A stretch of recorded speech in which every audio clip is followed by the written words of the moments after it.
Thank you, Professor Harpreet, and I must thank Professor Sabharwal who contacted me and invited me for this, and I was reminded of my earlier days when I was interacting with lots of Koreans. I did my PhD in University of New South Wales, Sydney in '93, and the place was flooded with Koreans. And you are right, Ambassador.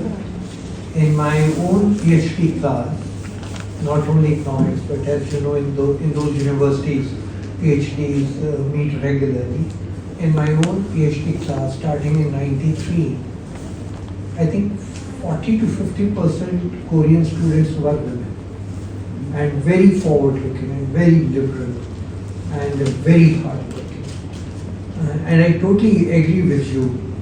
In that class, in the economics, where we had introductory classes and Koreans and Indians, we were 2 Indians, there were 4 Koreans, and you are right, they were very, very good. Today I am guilty, I am late, but I totally agree with you, they're extremely punctual. I also would like to mention, and because there are lots of students here, I found the Koreans are so hardworking that the debate of 90-hour work or 40-hour work was irrelevant for them. In our PhD classroom, we PhD students had rooms for each other, but it was like we knew who's coming in, coming out.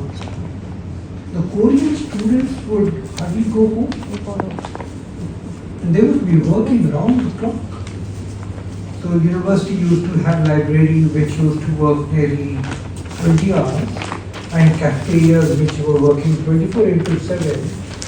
And I was surprised in Sydney, our cafeterias, library flooded with Korean students.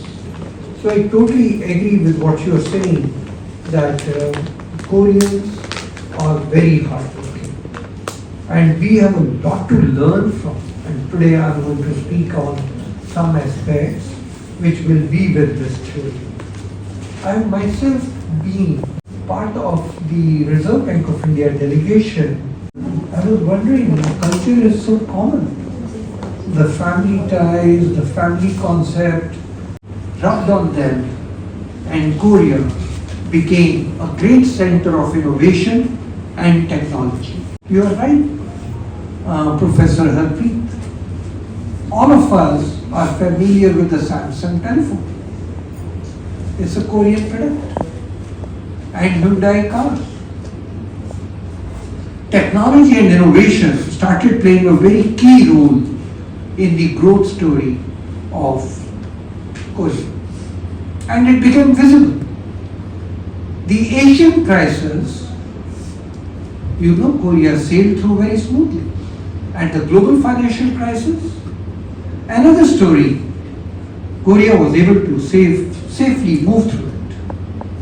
While Korea was growing at that rapid rate from 1962 to 89 at a blazing rate of 8% unparalleled, China of course started growing from 78 onwards, and the growth that China attained was 10%, but that was 85 onwards. Korea had set an impressive track record. Then Korea played a very important role in the Korean way. Like our Bollywood movies are across the world, so are the Korean movies, the dramas.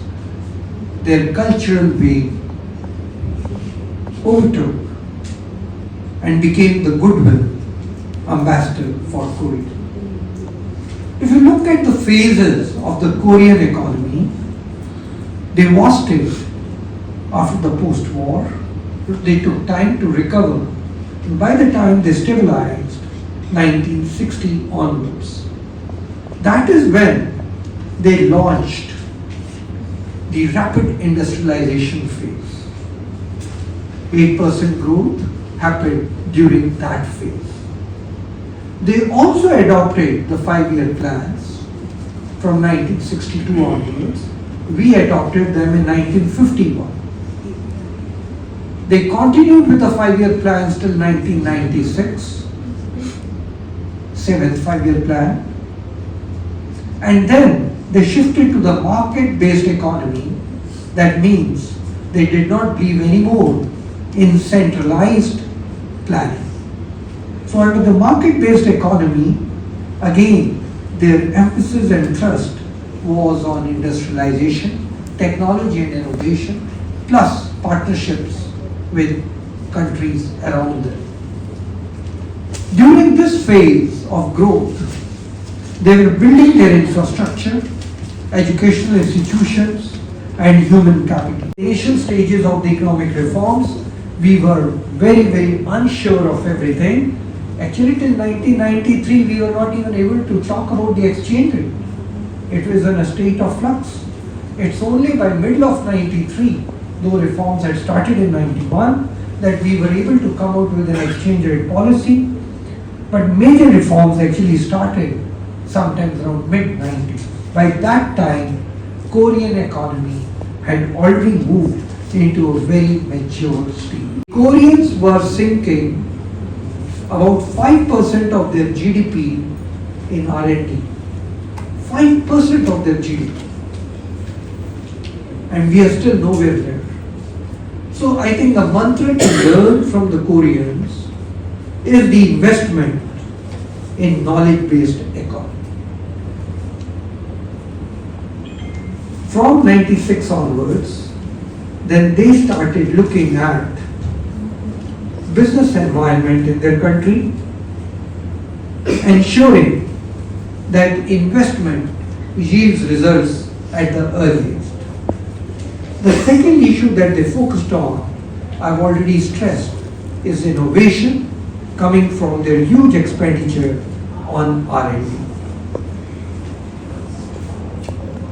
Fortunately, in the last few years, there's a convergence in the policies of the two countries. While India is talking of India's Act East policy, the Koreans have a new southern policy. So there is a convergence which is taking place there. And I would say, as already mentioned by the ambassador and in an introduction by Principal Harpreet, there is a need for people-to-people connection and cooperation. There is so much to learn from each other. The economic growth path, the Korean wave and our Bollywood wave. The government has already been thinking in terms of cooperation in areas of science and technology, outer space, something which is very important. In the University of Nalanda, there is already an arrangement on the way.